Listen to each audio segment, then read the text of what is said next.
Every story appears ordinary until you see the core side of it. And what you're looking for is the story behind the news. We bring it to you from Lagos, the commercial capital of Nigeria. Giving you all sides and political stories round the clock. Every detail from the start line to the final whistle. CoreTV News, expanding your view.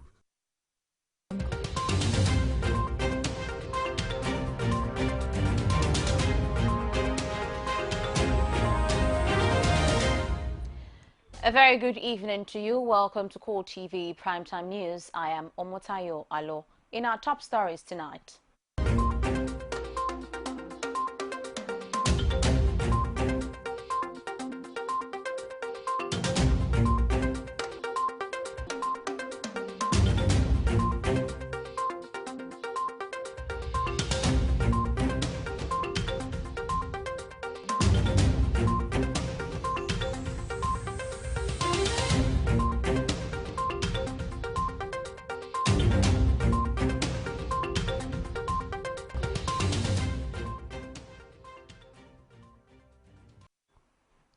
Good to have you join us. Now the news in full.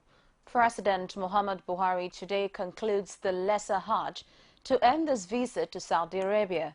The president and his entourage performed the final Tawaf, which is a circumambulation of the Holy Kaaba 7 times, and offered supplications to Allah to round off the pilgrimage.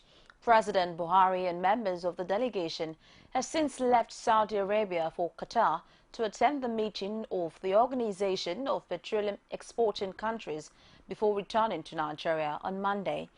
Before his departure, President Buhari was received at the King Abdulaziz International Airport by a high delegation of Saudi officials led by the governor of Jeddah, Prince Michal bin Majid bin Abdulaziz.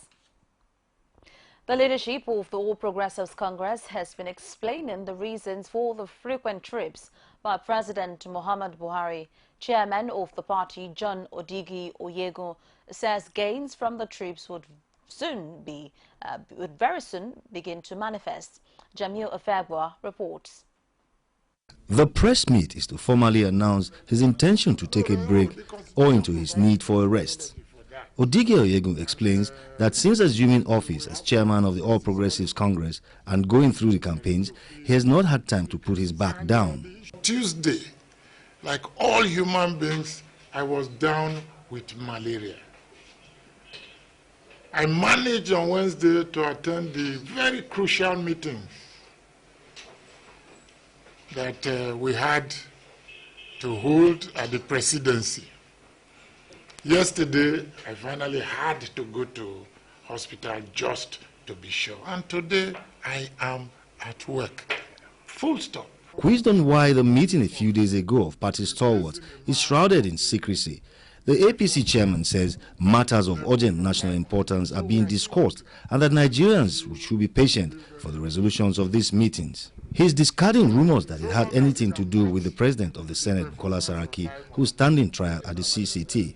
And the meeting of Wednesday, look, we have such important national issues that chairman or no chairman's position had nothing to do with national, serious issues of national importance, which a very serious and select group like that was put together to address. Nothing as mundane as whether the future of the chairman is in doubt or not. No, nothing like that. President Muhammadu Buhari, since assuming office, has made several investment drives outside the country, and Nigerians are still not getting the benefits of these travels. We need a lot of investment. We need a lot of structural upgrading.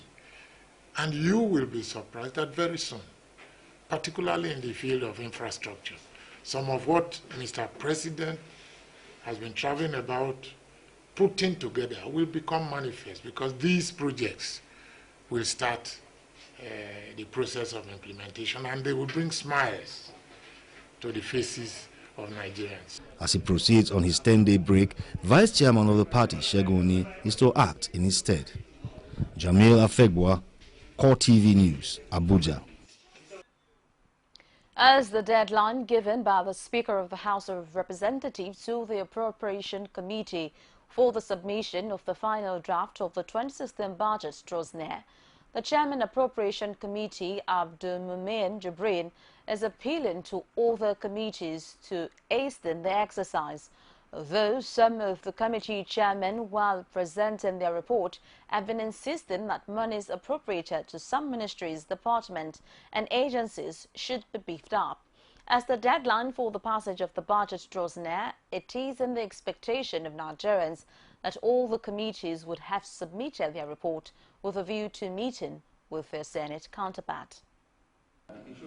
The chairman of the Appropriation Committee, Abdulmumin Jibrin, is insisting that all the committees should be submitting their final reports, having concluded with the MDAs, so as to meet the harmonization date with the Senate. Anyway, earlier on I made that we actually share a bit of sentiment that if you take note of the general policy thrust of our government, we had expected more for the so we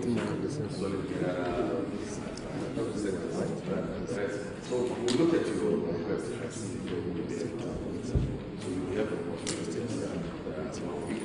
Although some of the committee chairmen, while presenting their report, have been insisting that monies appropriated to some ministries, departments and agencies should be beefed up. We have made one major change in the recurrent, which is 75 million from the mining cadastral office, because when we were taking them, they said that the money proposed for them was too much, that they want us to remove and transfer to overhead, which we did not, but we moved it to areas where it was visible that they require more funds. Every part of each of these countries are affected by one governmental problem or the other. And if you go around, you see that every other member in this house has one request of the other. And what we call is a thousand 5 million naira for the initial request of over 100 million naira. So in this project, we were really not able to accommodate anything. And we were saying that we want to take care of members from their constituencies for this project. A very long time we've not taken new ships into our Navy has not acquired new ships, but now we have new ships. That's where we have this new capital project. Chairman, you agree with me that if we are buying more aircraft and you reduce the overhead, I didn't know, I think the work of Nigeria Airport will be inadequate. We cannot maybe fund the aircraft. So we are soliciting for funds more in the area of overhead expenditure in order to meet up all those areas. I want to also inform this house that TCN has funding of about $1 billion, which are coming from different donor and funding organizations, which were not properly, in years past, were not properly appropriated in the system, because that is in line with what the President said, that all funding disclosures should be made. As the deadline for the passage of the budget draws near, it is the expectation of Nigerians that all the committees would have submitted their reports with a view to meeting with their Senate counterparts. The leadership of the People's Democratic Party has distanced itself from an online portal, pdpmembership.org/register, claiming to be of the top PDP and demanding Nigerians to register as members of the party through an electronically guided form. In a statement signed by Richard Ihediwa, the Special Assistant to the National Publicity Secretary of the party, Elisame told the PDP states categorically that this online portal does not belong to it. It is not associated to it and has nothing to do with it at any level and in any way whatsoever. For the avoidance of doubt, the PDP has not commenced its proposed online registration of members and will adequately and officially inform the public through its relevant organs once it is ready for such. Former National Security Advisor Colonel Sambo Dasuki, retired, who is facing trial before an Abuja High Court, is alleging that President Muhammad Buhari is responsible for his arrest and continued detention without trial since December 29, 2015.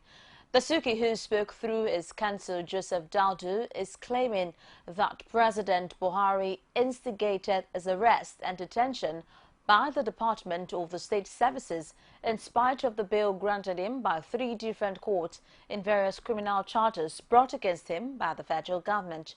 Judiciary correspondent Basil Okafo has update on this, presented from our studio.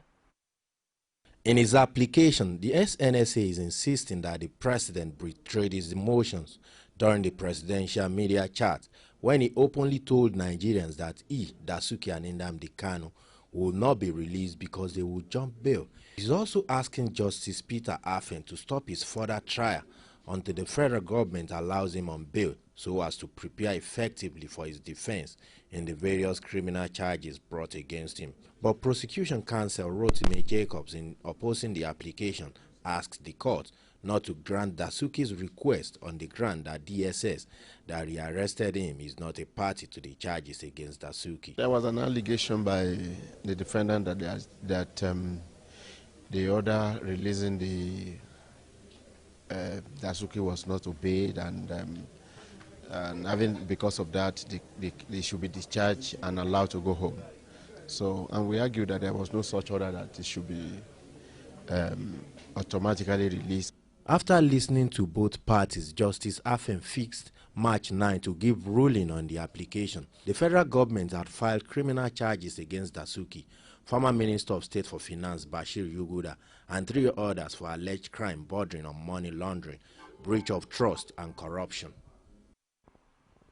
The Kaduna State government announces the release of 19 inmates of Birnin Gwari prisons as part of effort to decongest prisons in the state. In a statement issued on Saturday in Kaduna by Bara Emmanuel, technical assistant and media to the State Attorney General and Commissioner for Justice Ruth Dearest Shijuade, the prisoners were released after evaluation of their cases by the Committee and Prisons the congestion added by the Commissioner. Those released were mainly first-time offenders for non-capital offences and those held for offences not found in the law. The committee further instructed that all released inmates be given a repatriation sum to reunite with their families. The Attorney General admonished them to take advantage of the second chance to make meaning out of their lives and contribute meaningfully to the society. She also equally warned that those who return to crime would meet the full wrath of the law. We'll take a quick break now, and when we return, we'll bring you stories brewing from Osun State as doctors and the state government are clearly still at loggerheads. To stay with us, and we'll be back with more. Mommy, more. Where would I be without you? Now you be my best friend. Now you be my sister. Now you be my mentor, and you are still my mama. Mama na kay nakatay. Kibani doya de wake. Mama no lazy. You help me reach my peak, mama. Now you wash my infant head. Oh, everything for you I go do, mama.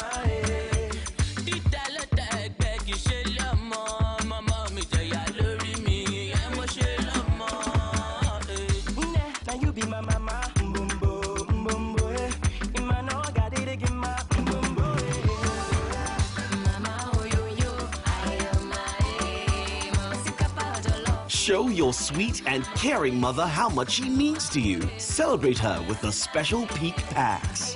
Peak, it's in you.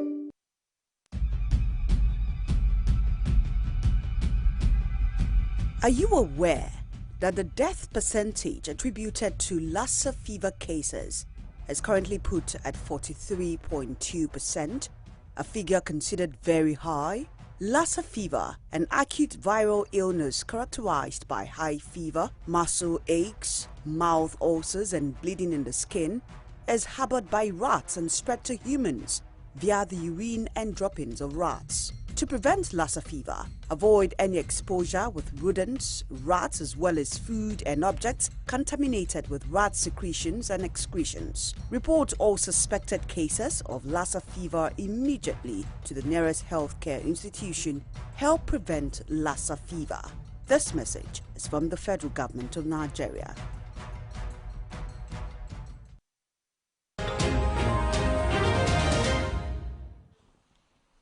Welcome. If you're just joining us, it's CoreTV Primetime News. A quick reminder of our top stories.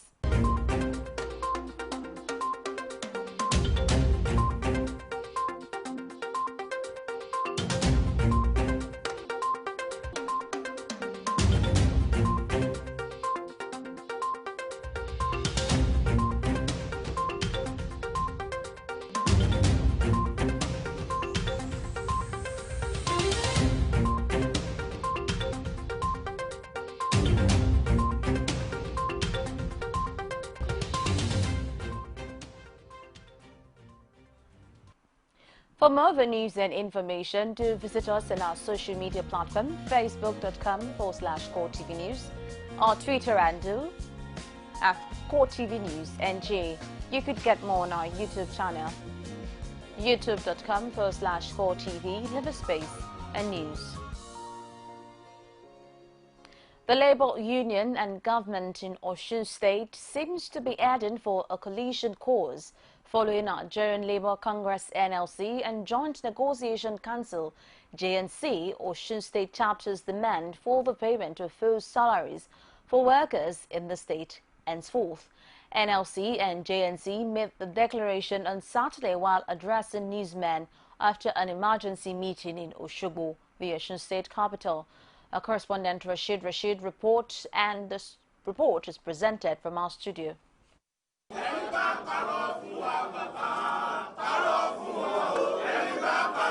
Rising from an emergency meeting in Osogbo, Labour unions review the pact signed with the state government in July 2015, consequently demanding for the payment of the backlog of arrears of balance half salaries the state government has been paying workers at level 8 and above since July 2015.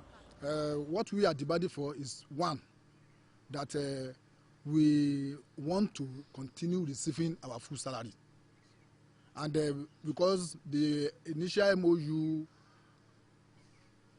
was for 3 months, the MOU is for 3 months, and now we are saying that the balance of our money July to now should be paid.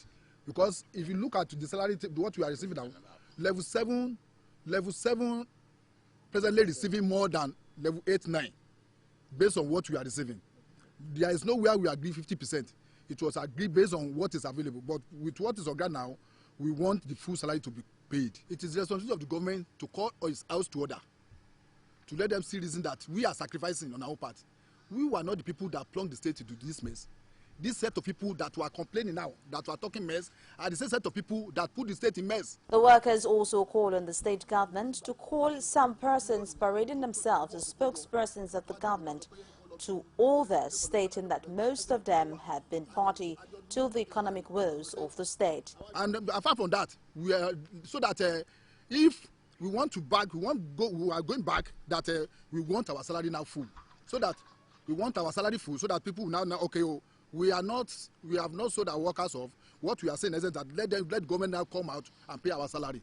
As we are talking now, the government is hearing us. As we are talking now, the government is hearing us.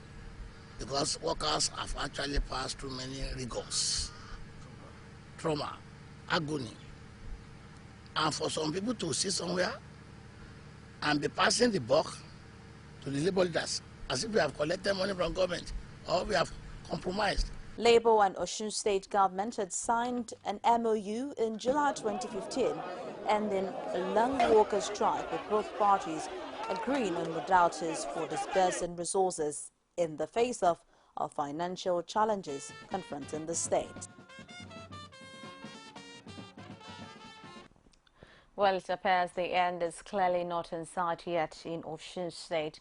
And we move straight to Plateau as the Federal Commissioner for the National Population Commission in Plateau State is rolling out plans for demarcations in preparation for the 2017 census.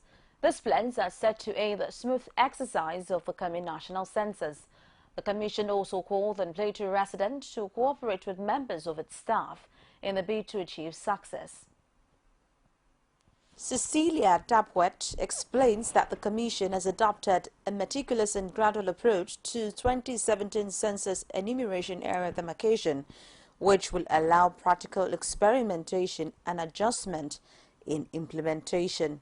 Adding that the first phase of the exercise took place in one local government area from each of the 6 geopolitical zones, including the Federal Capital Territory. That the second phase of the enumeration area demarcation for the 2017 census will take place from 22nd February to 14 March in Jos South local government. She said only members of staff of the Commission would be allowed to do the demarcation exercise in order to ensure accountability, stressing that getting the 2017 enumeration area demarcation is geared towards delivering an accurate, reliable and acceptable result. The second phase of the EAD will take place in 29 LGAs in 29 states of the Federation, not covered under the pilot testing. Adequate logistics have been put in place for effective deployment of personnel and materials during the EAD exercise in the selected LGAs. The Federal Commissioner emphasized that the demarcation exercise will not determine the population of any community, but a division of the country into small geographical areas. To facilitate the exercise, she appealed with Plateau communities to cooperate with members of the staff for successful exercise.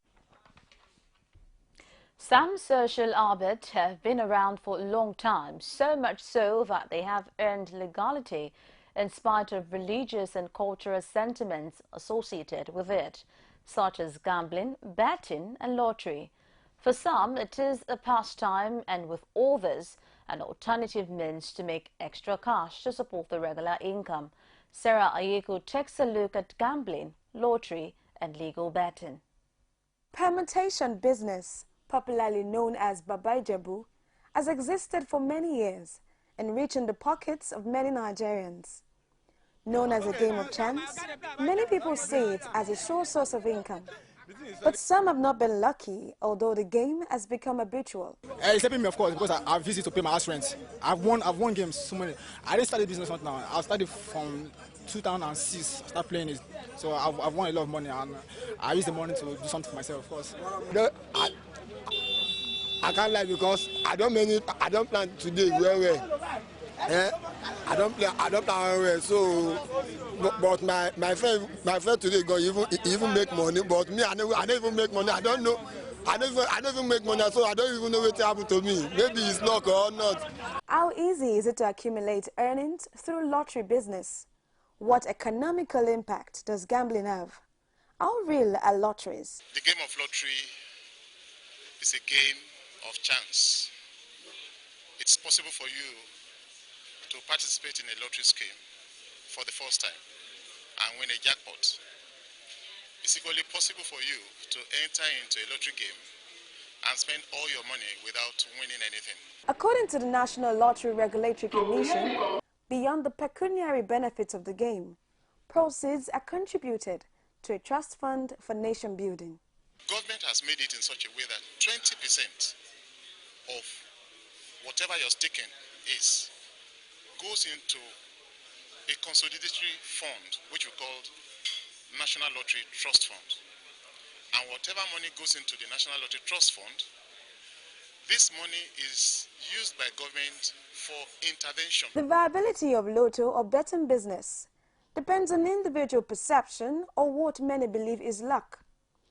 When next you think of gambling, pause to ask, what really is in it for you? Sarah Ayeko, CoreTV News, Lagos. Another means of making money there, you see. And moving away from that, we also see what the regulatory body is saying on this issue, as the National Lottery Regulatory Commission has mapped out strategies to stamp out illegal operators in the country and to build the trust of the populace for the business of lottery. While addressing newsmen in Lagos, the director of the commission, Adolphus Joe Ekwe, says the lottery industry is all the time besmeared with irregularities, thereby diminishing the confidence of Nigerians in playing lottery. He further charged members to register and be licensed before the end of March this year. Sarah Yeko also tells us more.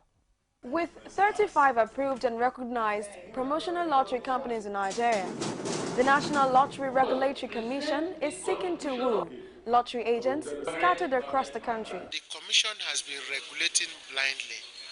You don't regulate people you don't know, and you cannot regulate them effectively.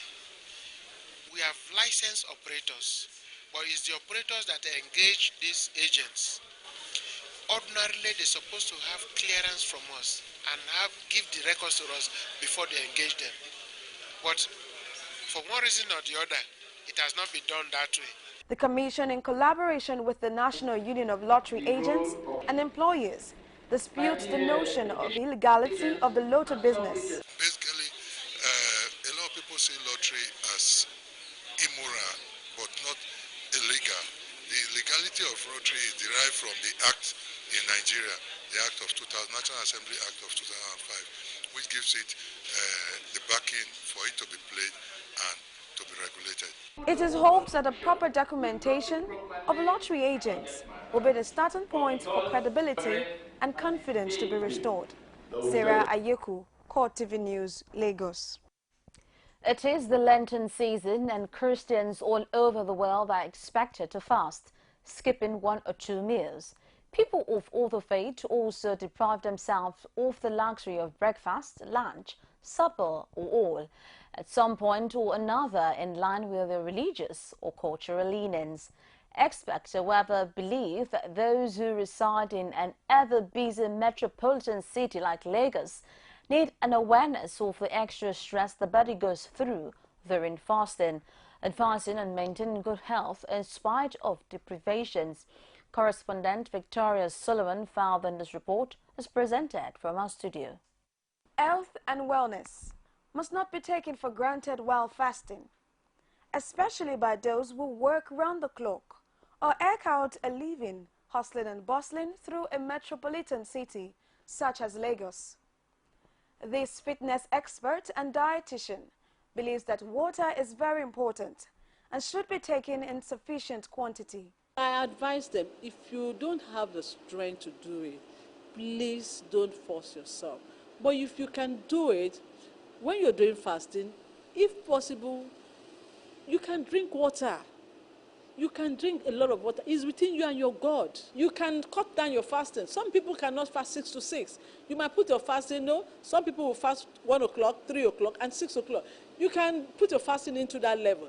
But if you feel that, okay, you can do all, then your fitness level, your training level, reduce it. Fasting is very good. One, some people will tell them when you have cholesterol, you just go on fasting and it will help you a lot, apart from the spiritual aspect of it. But when you are fasting, you need to take water, because there's some cells in our body, when it dies, that's the end of it. You can't get them back. So you have to be careful when you are doing this. So some people say, oh, I can go for 3 days, 5 days. It's not really good because your body needs water. Keeping fit during fasting also helps. Understand your body very well, because a lot of people fall a victim of collapsing during fasting. A lot of people increase their illness, their body illness during fasting. A lot of people feel that, okay, when I fast and pray, that will take care of my other problem. No, God that has actually told us that be careful, pray and watch. At the same time, be careful in whatever you're doing. You can fast, and at the same time reduce your fitness and fast, or train moderately. Do your fitness moderately. The benefit of taking fruits also abound. In Lagos, what I think is the best for us is fruits. Even if you are driving because of stress, just get fruits in your car, like pineapple, pawpaw, apple is very good. Like I said, they have life in them. They still have, like, they are not like dead food. So, and like, it will also help your fast too. One hopes that in taking to this advice, the body is able to withstand the rigors of deprivation, while it stays connected to the ultimate purpose for which individuals decide on fasting. And keeping fit is a sure way to stay healthy. We move away from that and we'll take another break.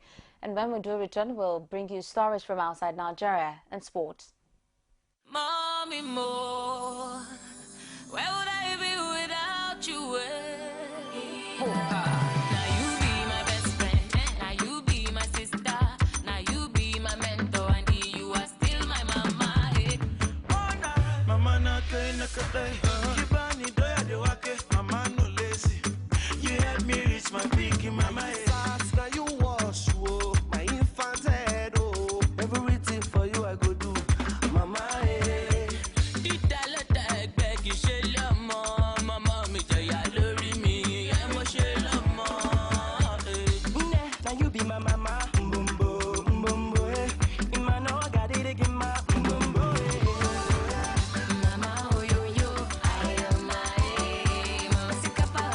Show your sweet and caring mother how much she means to you. Celebrate her with the special Peak Packs. Peak, it's in you. You can now watch CoreTV News live from anywhere in the world on our website www.coretvnews.com. Click on Live TV on our website and watch us live. And welcome to CoreTV Primetime News. To follow us on Twitter, click on Twitter icon on our website. On Facebook, click on the Facebook and YouTube to see all our previous news production. You can also watch us live on YouTube. Click CoreTV, leave a space, then News. CoreTV News, our 24-hour news station.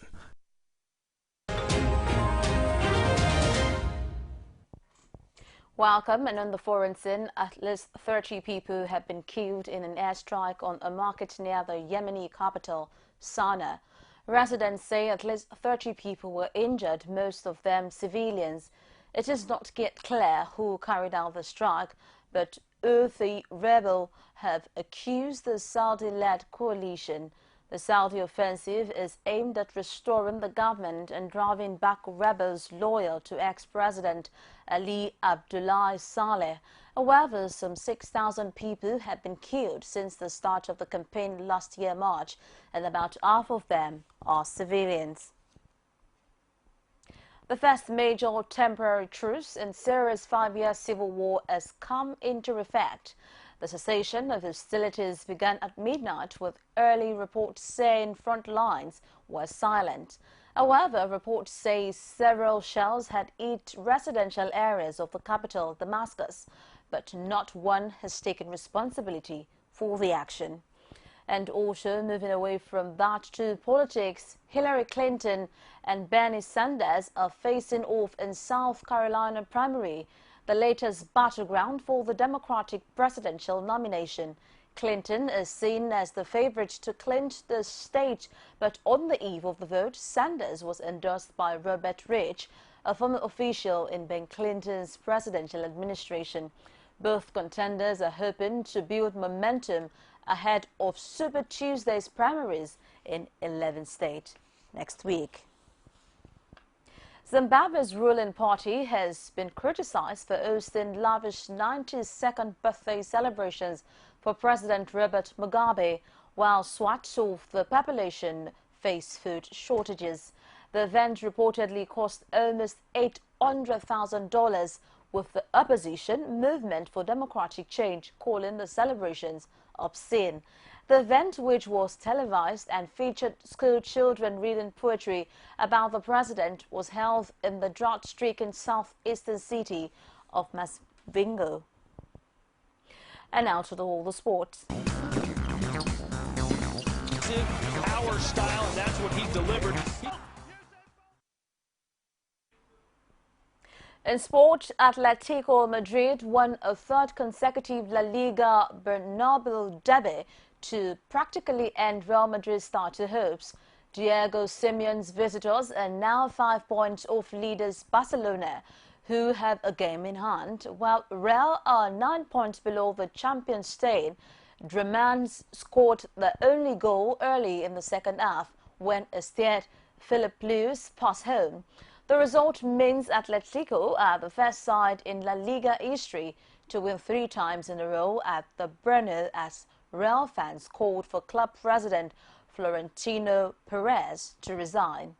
And moving away from that, Branislav Ivanovic's late ever capped a stirring Chelsea fight back as the visitors scored twice in the last 15 minutes to win 2-1 at St. Ampton. Sek Fabregas cancelled out Shan Lung's first half opener in the 75th minute before Ivanovic completed the comeback in the 89th minute to extend interim manager Gus Indic's unbeaten domestic run to 13 games since it took charge in December. The victory moved Chelsea up to 11th in the Premier League, while a first defeat and first goal conceded in 7 league games dented the St. Ampton's hopes of challenging the top 4, with Ronald Koeman's side falling to 7th. And also, Leonardo Ullo's 89th minute goal extended Leicester's lead at the top of the Premier League to 5 points and denied Norwich a deserved draw. Ullo's slide in at the far post of convert Mac Albreton's cross at the end of an otherwise Lim Fox's display. Norwich earlier at the better chances, with Cameron Jerome heading wide and Nathan Raymond off target from distance.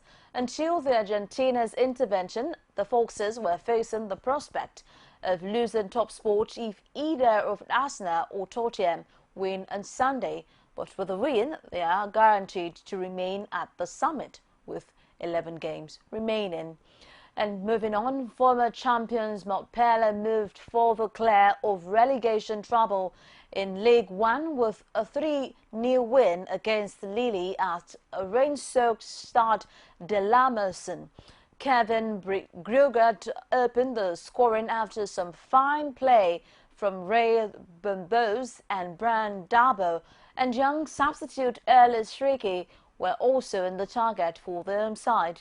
The win is third in a row for the 2012 title winners, who have claimed 4 victories and 1 draw in 6 matches since Frederick Ansers was appointed coach at the end of January. Just before we go tonight, a quick reminder of our top stories.